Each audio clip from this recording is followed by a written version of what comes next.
За сайн байцгаана уу, гэрлэх ёслолын ордноос маань явуулж байгаа гэр бүлийн боловсрол олгох зорилготой гэр бүлийн подкаст одоо эхлэхэд бэлэн болсон байна. Гоё мөчтний шатаар алах нэхэр л одоо амар гоё.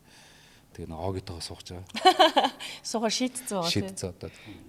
Зүгээр л хөмсгөө хараад нэг хасрын охрогоо ингэж байхад би өөрөө араас би амар гоё алээ гэдэг та юусэн. би яг үйлдвэрчний ингээ урт коридор идэхгүй орой тарахаар ингээ жоохон харанхуу ингээ гэрлээ унтраас тэр цаанал нэг юм өндөр юм залуул зогсож ийн юм туранхай үсмсэн. Тэгэл би нэг гарах гал алхаал ай царай нойртол. Тэг ингээд тэгэхэд бол би харсан. Тэр нэг аудын нэг үг байгаад байдаг шүү дээ энэ өөхтөө. Хэрвээ миний охин чамайг яах юм бол бити яагаарэ зүгээр надад буцаага өгчөөрэй. Тэ би яг нөгөөдхөрөө миний хайр хിവэрэ байгаа шүү гээл. Өөр юм байгаад байгаад байгаа шүү тэ. Тэгээд тэд чинь л одоо гол зураалга хөөхтөө өмсч аягүй хэцүү. Би бол аав гараад юу асгартлуулах хөө. Яана одоо. Тэрийг нэг аргалах арга байна уу хүмүүс?